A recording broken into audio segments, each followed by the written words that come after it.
타일러 페리는 자신을 성폭행으로 고소한 모델에 맞서 방역하고 있습니다. 새로운 법적 서류에서 페리는 자신을 상대로 제기된 수백만 달러 규모의 소송에 대해 대응하고 있습니다. 그리고 그는 법정에서 이 주장들이 기각되어야 할 여러 가지 이유가 있다고 주장하고 있습니다.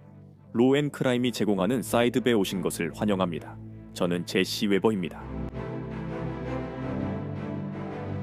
좋아요. 잠깐만요. 또 그 시기가 돌아왔다는 말을 해야겠네요. 세금 신고 시즌 항상 스트레스가 많죠. 아마도 체납 세금이 있을 수도 있고 신고하지 않은 세금 보고서가 있을 수도 있고 퇴직연금에서 돈을 인출했거나 예상치 못한 청구서를 받았을 수도 있습니다. 이유가 무엇이든 결과는 같습니다. 벌금은 늘어나고 이자는 복리로 쌓입니다. 아무런 계획 없이 또 다시 세금을 내야 할 수도 있습니다. 국세청은 기다려주지 않습니다. 그들은 임금이나 재산을 압류해 강제 징수하고 동의 없이 신고할 수 있습니다. 하지만 15년 넘게 사업을 해온 텍스 네트워크 USA는 모든 상황을 경험했고 10억 달러 이상의 부채를 해결해 왔습니다. 금액이 얼마든지 그들은 납세자들이 다시 정상 궤도로 돌아갈 수 있도록 도와줍니다. 그리고 당신에게도 똑같이 도와줄 수 있습니다. 하지만 지금 바로 전화해야 합니다. 그들은 IRS와의 무료 조사 전화를 제공하고 있으며 그 후에 당신을 위한 명확한 계획을 세워줄 것입니다. 그러니 IRS에서 또 다른 편지가 오기를 기다리지 마세요. 866-981-4548로 전화하시거나 tnusa.com LC를 방문하시거나 아래 링크를 클릭하세요. 자, 타일러 페리 소송이 다시 한번 뜨거워지고 있습니다. 이 배우 겸 감독은 지난해 12월 캘리포니아 주 법원에 제기된 7,700만 달러 규모의 소송에 대해 대응하고 있습니다. 그의 소장 답변서에서 그리고 잠시 후에 그게 무슨 의미인지 설명해 드리겠습니다. 아주 구체적이고 아주 상세합니다.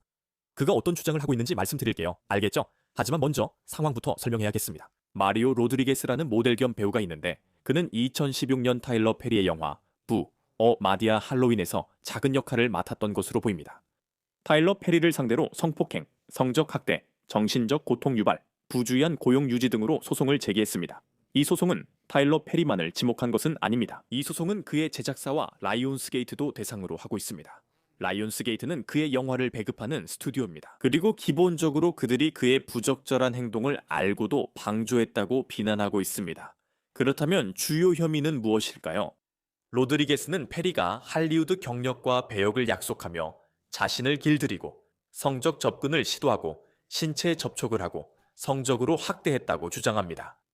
그리고 소송에서는 그를 고립시키고 어린 시절의 트라우마를 캐묻고 신체 접촉을 점점 더 심하게 하며 노골적인 제안을 했다는 일련의 의혹이 묘사되어 있습니다. 기본적으로 로드리게스는 페리가 자신의 작품에서 연기 역할을 제안하기 위해 만나자고 했다고 주장합니다. 그리고 어느 순간 마리오, 나는 네가 알고 지내고 내 편에 두기에 나쁜 사람이 아니야 라고 말했다고 합니다.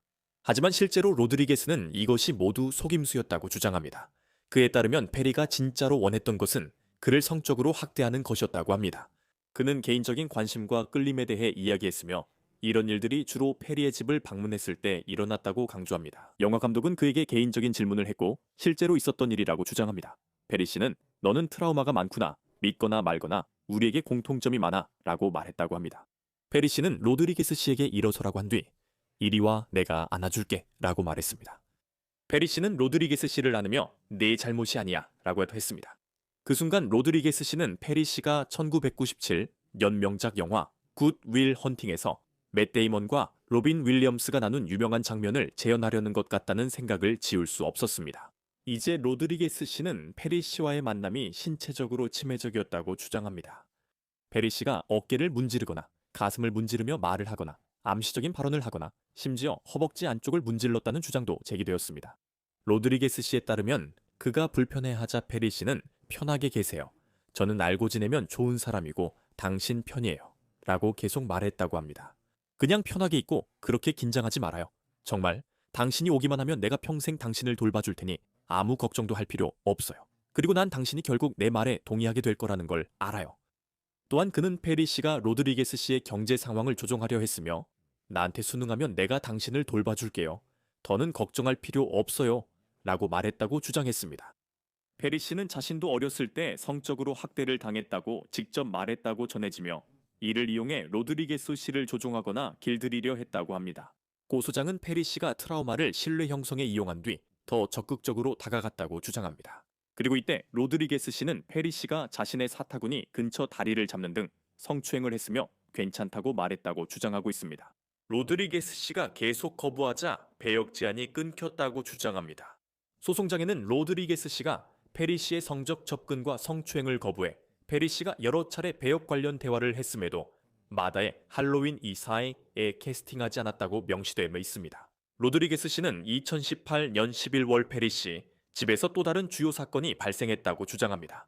당시 페리 씨가 로드리게스 씨를 따라 주방으로 갔다고 합니다. 그 후 페리 씨는 로드리게스 씨를 꽉 껴안고 로드리게스 씨의 바지 벨트를 풀려고 시도하면서 계속해서 가만히 있으라고 말했습니다. 소장에 따르면 페리 씨가 로드리게스 씨의 성기를 잡은 뒤 로드리게스 씨는 안 된다고 말하며 벗어나려고 몸부림쳤다고 합니다. 로드리게스 씨에 따르면 페리 씨가 $5,000로 무마하려 했다고 합니다. 그는 또 다른 원치 않는 접근이 있었고 그때도 페리 씨가 돈으로 해결하려 했다고 주장합니다. 소장에는 문자 메시지도 첨부되어 있습니다. 이게 이번 소송의 핵심입니다. 곧 페리 씨의 변호를 이야기할 때 이 문자 메시지를 염두에 두고 그의 변호를 생각해 보세요. 그는 여기서 특정한 행동을 하는 것 같습니다. 예를 들어 소장에 포함된 문자 중 하나는 페리 씨가 로드리게스 씨에게 내 소식을 듣지 못했다고 보낸 내용입니다. 로드리게스 씨의 사과 메시지에 페리 씨는 나는 최소 한 달에 한 번은 문자 받을 자격이 있다고 답했습니다. 또한 잘 자 꺼져. 정말 많은 걸 주고 싶었어. 일 있을 때만 연락해. 등의 문자도 있었다고 합니다. 아니, 너 바쁘잖아. 내 친구들은 다들 그냥 안부 인사 정도는 해. 라는 문자가 왔고 그는 결국 타일러 페리 씨에게 추가 일을 받지 못했다고 주장합니다. 그래서 이 소송은 로드리게스 씨가 배우 데릭 딕슨이 제기한 비슷한 소송을 알게 된 후 2025년에 용기를 내어 나서기로 결정했다고 주장합니다. 이 내용은 사이드바에서도 다뤘습니다. 딕슨 씨는 타일러 페리가 대가성 성희롱과 폭행을 했다고 주장하며 캘리포니아에서 약 2억 6천만 달러 소송을 제기했습니다. 페리 씨 측은 실패한 돈벌이 수작이라며 강하게 반박했고 딕슨 씨와 로드리게스 씨는 같은 변호사를 쓴 것으로 전해졌습니다. 마리오 로드리게스 씨 소송 공개 직후 그는 목소리를 내기로 한 자신의 선택에 대해 이야기하는 영상을 올렸습니다. 그의 발언 일부를 들어보시죠. 여러분 안녕하세요. 며칠 전에 말씀드렸던 소식에 대해 여러분께 다시 한번 알려드리려고 합니다. 여러분께 성폭행과 성희롱에 대해 그리고 왜 사람들이 침묵하는지에 대해 좀 이야기하고 싶었습니다. 저도 한동안 아무 말도 하고 싶지 않았어요. 왜 아무 말도 하고 싶지 않았는지 말씀드리고 싶었어요. 하지만 그 일이 제게 일어났을 때 저는 부끄러움을 느꼈어요. 사람들이 저를 판단하고 질문을 쏟아낼까봐 두려웠어요. 마치 제가 그 자리에 있었다는 이유만으로 저를 탓할 것 같았거든요. 네, 여러분, 저는 그런 감정들을 모두 느꼈어요. 모두가 아는 정말 유명하고 영향력 있는 감독이 저를 자신의 집으로 초대해서 자신이 쓰고 있는 역할과 앞으로의 일들에 대해 이야기하자고 했을 때였어요. 저는 이렇게 생각했어요. 와, 내 모든 꿈이 지금 이루어지고 있어. 내 기회가 바로 눈앞에 와 있어. 정말 많은 엄청난 흥분이 온몸을 휘감았어요. 그리고 여러분, 그 일이 일어났죠. 있잖아요. 제 선을 넘은 거죠. 이 사람이 당신보다 우위에 있다고 느끼게 돼요. 그 상황과 눈앞에 주어진 기회 때문에 그렇게 느끼는 거죠. 그리고 나서 당신은 그리고 두려움이 어떻게 당신을 조용하게 만들고 침묵하게 할 수 있는지에 대해서요. 사실 저는 너무 오랫동안 침묵했어요. 그리고 정말 미안하다고 말하고 싶어요. 만약 제가 더 일찍 말했더라면 저 이후에 이런 일을 겪었을 누군가를 구할 수 있었을 거예요. 그 점에 대해 정말 미안하다고 말하고 싶어요. 그게 누구든지 간에요. 제가 뭔가를 말했다면 저로 끝났을 수도 있었을 텐데요. 하지만 정말로 사과드립니다. 지금 이렇게 목소리를 내며 이 사실을 알리고 무엇보다 이 일에 대해 이야기하고 있습니다. 그렇다면 어쩔 수 없죠. 여러분, 다시 한번 사과드립니다. 더 이상 말씀드릴 수 없어 죄송하지만 앞으로 말씀드리겠습니다. 곧 여러분께 소식을 전해드릴 예정입니다. 전체 상황을 자세히 말씀드리겠습니다. 그러니까 계속 지켜봐 주세요. 그리고 제 이야기를 들어주셔서 감사합니다. 정말 감사드립니다. 좋아요. 이제 이 모든 걸 고려해 페리의 법적 대응, 즉 답변서를 살펴보겠습니다. 이제 소송에서 원고가 모든 주장된 사실과 모든 청구, 그리고 피고에 대한 소송 원인을 제시합니다. 답변서는 피고가 소장에 있는 특정 사실이나 주장에 대해 인정하거나 부인하는 공식적인 법적 대응입니다. 또한 적극적 항변 사유도 제시하는데 이는 만약 내가 어떤 사실을 입증할 수 있다면 원고가 이길 수 없다는 의미입니다. 적극적 항변 사유에 대해 좀 더 이야기하겠습니다. 하지만 그 전에 답변서에 들어가는 정말 강렬한 예비 진술부터 시작해야 합니다. 인용하자면 원고의 소장은 7,700만 달러를 노린 돈벌이입니다. 원고는 사실이나 법적 근거가 전혀 없고 아무런 타당성도 없는 10년에 걸친 허위 진술, 터무니없는 주장에 기반해 이야기를 꾸며냈습니다. 원고는 수년간 페리에게 돈을 요구한 끝에 자신의 방탕한 생활을 더 이어가기 위해 마지막 수단으로 사법제도를 악용하여 페리에게서 돈을 뜯어내려 하고 있습니다. 10년 전 페리의 영화에 아주 작은 역할로 출연한 이후 원고는 페리를 마치 자신의 개인 돈줄처럼 여기며 자동차, 아파트, 의료 서비스, 미납 청구서 등 재정적 지원을 반복적으로 구걸해 왔습니다. 그동안 원고는 페리의 집, 여행, 행사, 고급 저녁 식사에 초대해달라고 계속해서 압박했습니다. 돈이 절실했던 로드리게스는 페리와의 우정을 가장하며 페리의 관대함을 반복적으로 이용했습니다. 2025년 페리는 더 이상 원고의 착취에 응하지 않았고 원고의 반복된 금전 지원 요청에도 응답하지 않았습니다. 황금알을 낳는 거위를 잃은 것에 분노한 원고는 두 사람 사이에 비동의 관계가 있었다는 거짓 이야기를 꾸며냈습니다. 원고는 금전 지급의 진짜 이유를 왜곡해 언론의 대대적인 관심을 불러일으켰고 이는 그의 마지막 금전 갈취와 스포트라이트를 받기 위한 행동이었습니다.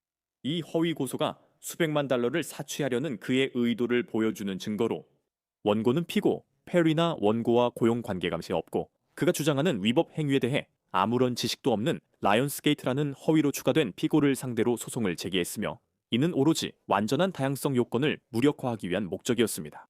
피고들은 이 답변과 동시에 이송 통지서를 제출했습니다. 참고로 이것은 연방법원이 사건을 심리하는 방법인 다양성 관할권을 의미할 수 있습니다. 이에 대해 더 이야기하겠습니다. 하지만 이제 답변서로 넘어가고 싶습니다. 알겠죠? 왜냐하면 피고들이 이 답변서를 제출했기 때문입니다.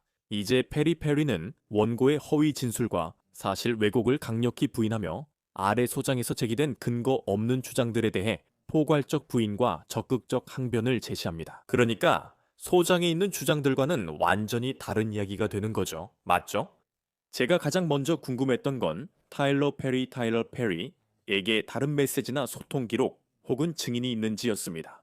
이걸 보여주기 위해서, 그러니까 로드리게스가 이걸 꾸며냈다고 주장하는 걸 보여주기 위해서 로드리게스가 그를 좀 이용하고 있었다는 걸 보여주기 위해서 말이죠. 생각해볼 만한 흥미로운 부분입니다. 이제 여기서부터는 이 답변서, 이 공식 문서는 우리가 여러 번 봐왔던 것과 같은 일을 합니다. 캘리포니아 민사소송법에 따라 페리는 원고의 소장에 포함된 모든 주장, 사안, 사실과 그 안에 있는 모든 소송 원인에 대해 포괄적으로 그리고 구체적으로 모두 부인합니다. 그리고 참고로 이것도 흥미롭습니다. 페리는 로드리게스가 손해배상 청구와 관련하여 어떠한 부상이나 손해 또는 손실도 입지 않았다고 부인합니다. 그렇죠? 금전적 보상 말입니다. 그러니까 로드리게스는 이번 소송에서 신체적 질병, 불안, 신체 통증, 외상 후 스트레스 장애 PTSD, 명예훼손, 정신적 고통을 주장하고 있습니다. 페리는 이를 부인하고 있습니다. 그리고 더 구체적으로 그가 어떻게 이를 부인하는지 보게 될 겁니다. 그 부분은 곧 다루겠습니다. 이제 우리는 페리가 이 주장들에 대해 자신의 적극적 항변을 제시하는 부분에 도달했습니다. 왜 이 사건이 진행되어서는 안 되는지에 대한 이유입니다. 첫 번째로 이건 거의 모든 답변, 거의 모든 사건에서 자주 볼 수 있는 내용인데요. 바로 소송 원인을 명확히 제시하지 않았다는 주장입니다. 기본적으로 이 말은 소장에 적힌 모든 내용을 사실로 받아들인다 해도 여기에는 성립 가능한 청구가 없다는 뜻입니다. 로드리게스가 구타 청구나 폭행 청구, 고의적 정신적 고통 유발 청구 또는 부주의한 고용 유지 청구를 뒷받침할 만한 충분한 내용을 제시하지 않았기 때문에 성립 가능한 소송 원인이 없다는 뜻입니다. 즉, 법적 요건을 충족하지 못했다는 거죠. 두 번째 적극적 항변은 부상이나 손해가 없다는 것입니다. 이건 제가 앞서 말한 것과 비슷한데 페리는 로드리게스가 주장하는 어떤 행위로부터도 실제로 피해를 입지 않았다고 주장하고 있습니다.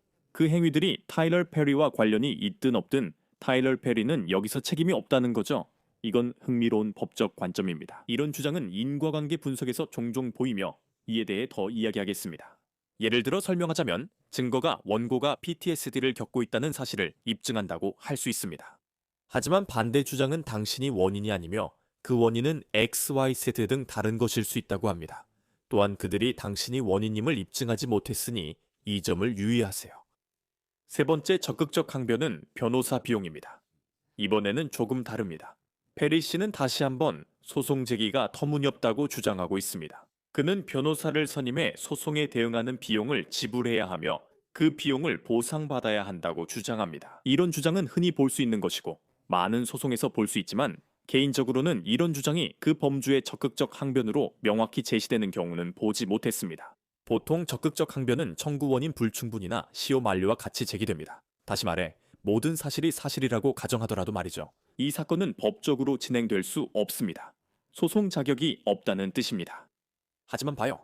어쩌면 캘리포니아 법에서는 다를 수도 있고 그걸 반드시 포함해야 할 수도 있습니다. 확실하진 않아요. 아마 댓글에서 누군가가 그 부분을 설명해 줄 수 있을 겁니다. 네 번째로 징벌적 손해배상을 청구하기에 충분한 사실을 제시하지 못했다는 점입니다. 좋아요. 그러니까 기본적으로 타일러 페리는 로드리게스가 징벌적 손해배상을 인정받기에 충분한 사실을 제대로 제시하지 않았다고 주장하는 겁니다. 이런 손해배상은 비용이 많이 들 수 있습니다. 여러분이 피고를 처벌하는, 즉 처벌적 손해배상에 대해 이야기하고 계신 건데 페리는 로드리게스가 페리가 악의, 억압 또는 사기로 행동했다는 점을 보여주지 못했다고 주장합니다. 이런 요소들은 징벌적 손해배상에 필수적입니다. 다시 말하지만 그 내용이 모두 사실이어도 마찬가지입니다.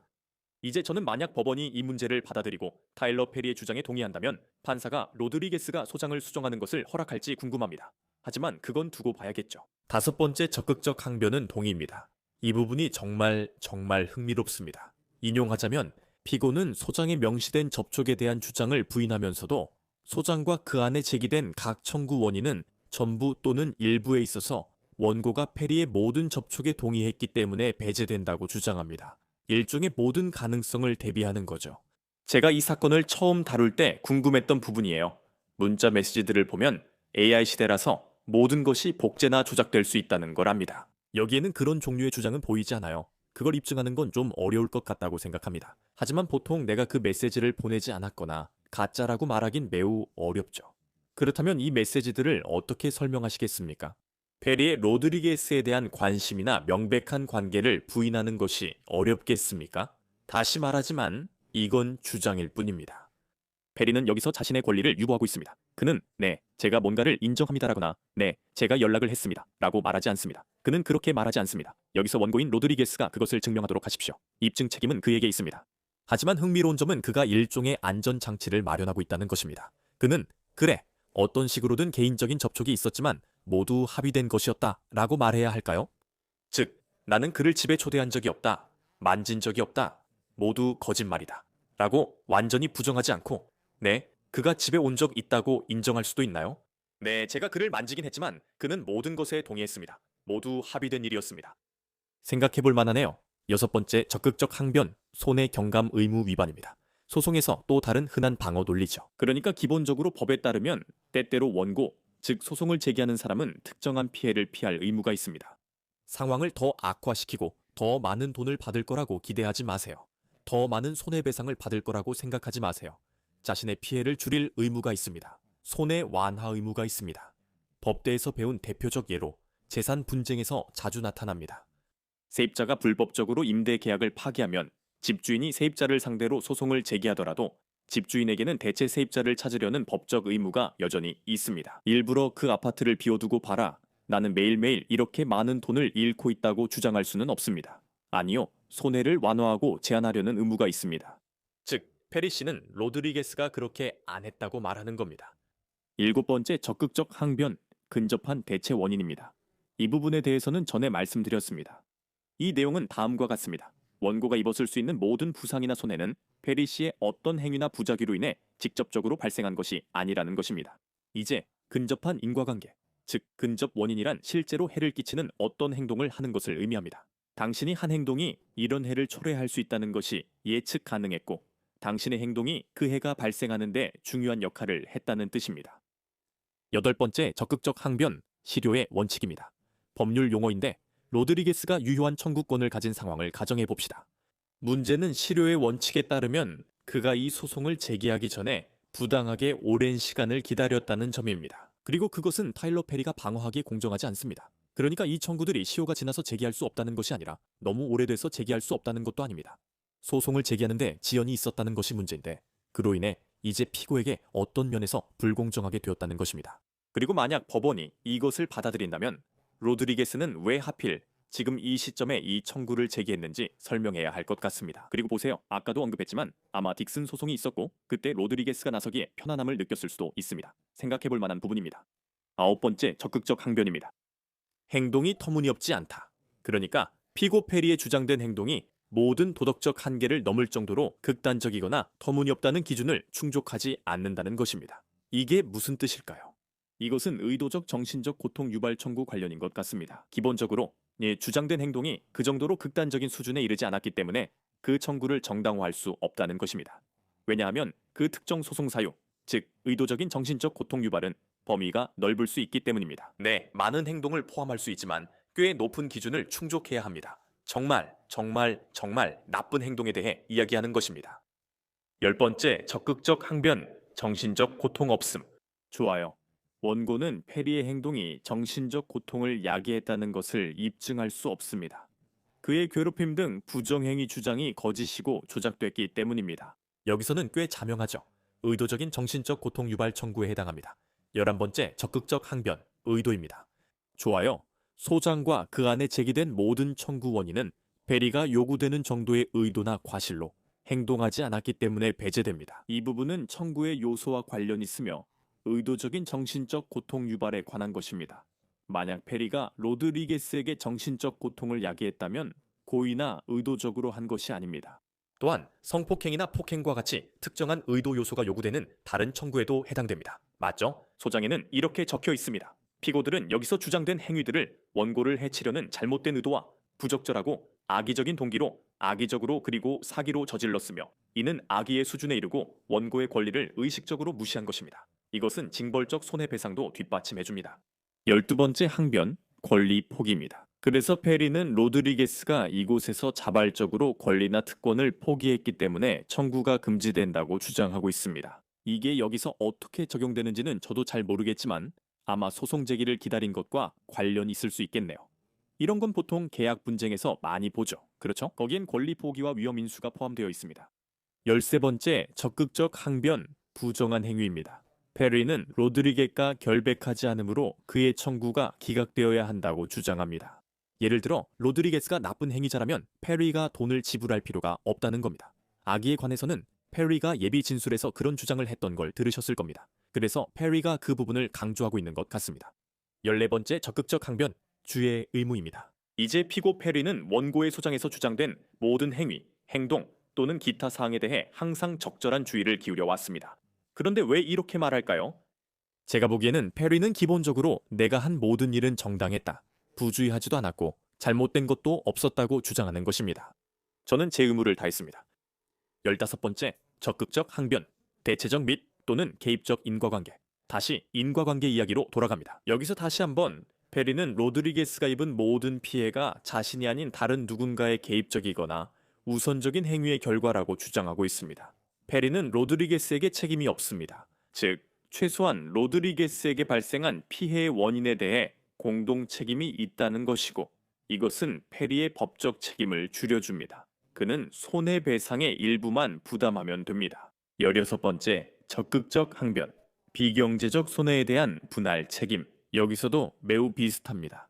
법에 따르면 잘못이나 피해에 대해 공동 책임이 있을 경우 피고들은 손해배상금을 지급하는 데 있어서 그 책임을 분담하지만 연대 책임이 아니라 분할 책임입니다. 즉, 각 피고는 자신의 과실에 비례하여 손해에 대해서만 책임을 집니다. 모든 사람이 100만 달러를 내는 게 아니라 예를 들어 10%나 25%만 내는 것입니다. 이는 그만큼만 과실이 있기 때문입니다. 17번째, 적극적 항변, 상해 또는 손해의 부재입니다. 피고 페리는 원고가 상해나 손해를 입지 않았으며 이에 대해 책임도 없다고 부인합니다. 이는 명확해 추가 설명이 필요 없습니다. 18번째, 적극적 항변입니다. 원고가 주장하는 상해와 손해에는 전부 또는 일부가 기존의 상태나 다른 기여 또는 동시적 조건이나 요인, 즉 원고의 소장에서 주장된 사건이 발생하기 전이나 후에 발생한 사건들에 의해 발생한 것입니다. 이 부분은 외상 후 스트레스 장애 등 정서적, 정신적 고통에 다시 적용된다고 생각합니다. 즉, 이는 페리의 잘못이 아니라 다른 것이 원인이라는 주장입니다. 19번째, 적극적 항변, 권리 보유. 피고는 원고의 소장에서 제기된 주장들에 대한 조사를 계속 진행 중입니다. 따라서 피고는 추가적인 적극적 항변을 제기할 권리를 보유합니다. 그는 어떤 것도 포기하지 않습니다.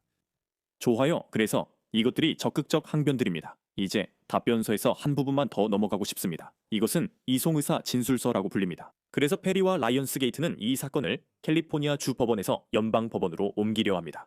이는 전략적 선택입니다.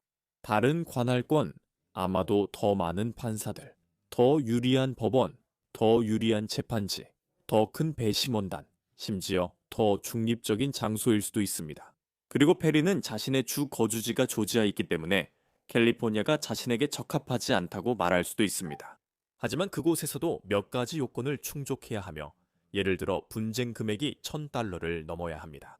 손해배상 금액이 요건을 충족한다고 봅니다. 또한 이는 서로 다른 주 시민의 문제로 로드리게스는 캘리포니아, 페리는 조지아 출신입니다. 참고로 딕슨 사건에서는 판사가 그 사건을 캘리포니아 연방법원에서 조지아 연방법원으로 옮기라고 명령했던 것으로 알고 있습니다.